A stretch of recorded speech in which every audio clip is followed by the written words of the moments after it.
Huwag kang maniwala dyan, di ka niya mahal talaga.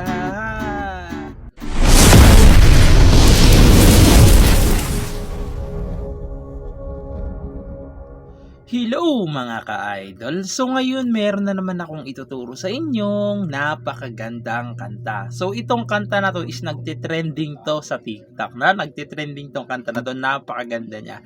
So yung kanta pala na to is yung Akin Ka Na Lang by Itchy Worm. So napakaganda niya is tapos halos 4 chords lang to. Halos 4 na chords lang siya. May isang chords lang nasisingit. Ay dalawang chords nasisingit. Parang sisingit lang yung dalawang chords na yun. Pero all in all, 4 na chords lang talaga siya naglalaro. Okay?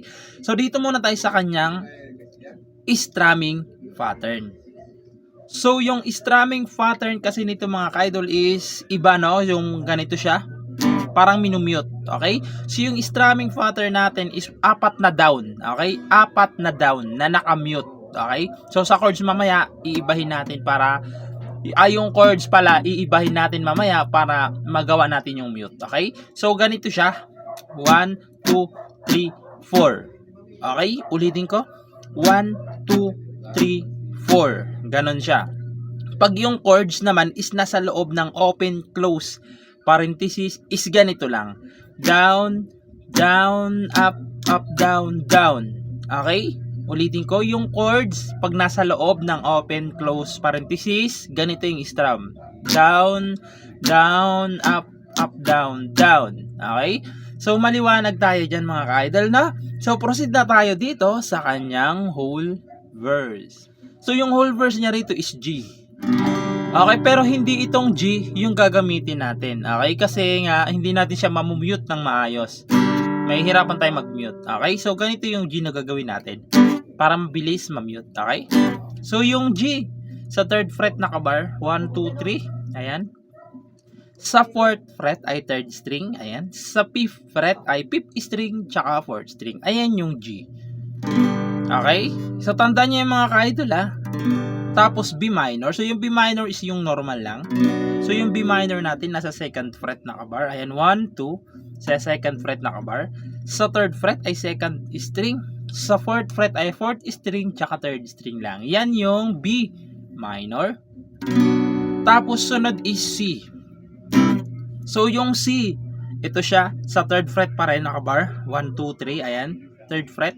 Sa 5th fret ay 2nd string pala, 2nd, 3rd, tsaka 4th string. Okay, so ganito ako mag-ipit, okay? So, nakadepende na lang sa inyo kung ganito. Okay, ako kasi ganito nang nasanay na, ayan.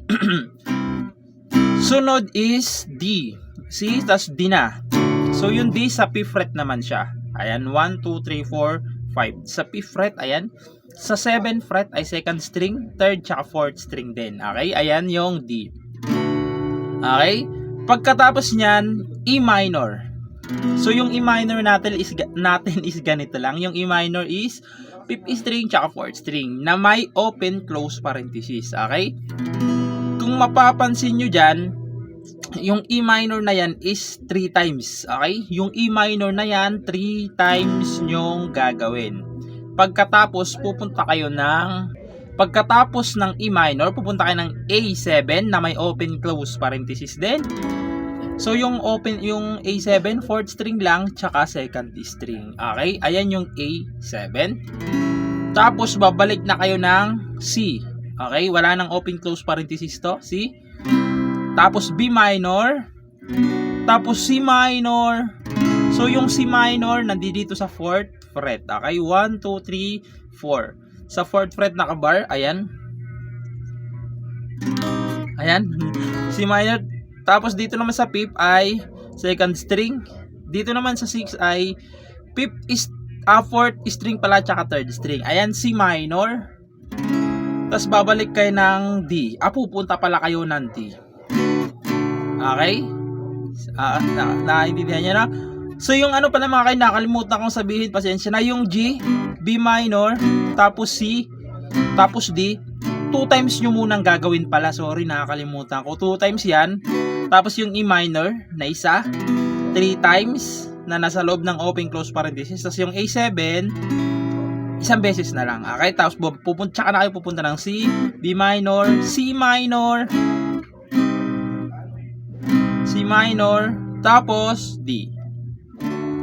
Okay? So, sasampulan ko yung kanyang verse para mas maintindihan nyo kung paano siya tugtugin. Okay? So, ganito siya kapag tinugtugan.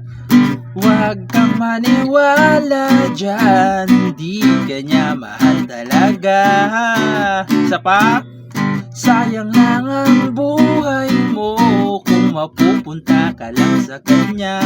E minor, iingat ka lang niya, mag-ingat ka, dagdag ka lamang sa milyong-milyong babae niya. Tapos chorus, okay, doon sa part na akin ka na lang. So, doon na yung papasok sa chorus. Okay? So, proceed na tayo doon sa kanyang chorus. So, yung chorus dito mga ka-idol is same lang. Okay? Same lang nung verse kanina. Okay? So, yung same niya, kasi may sa verse may mga E minor dito kasi wala na sa chorus. Okay? So, dito sa chorus pala, sa chorus is G, B minor, C, D. 2 times yung ulit na gagawin. Okay? 2 beses. So, sasampulan ko naman yung kanyang chorus para mas maintindihan nyo kung paano siya tugtugin. Okay? So, ganito naman siya sa chorus. Akin ka na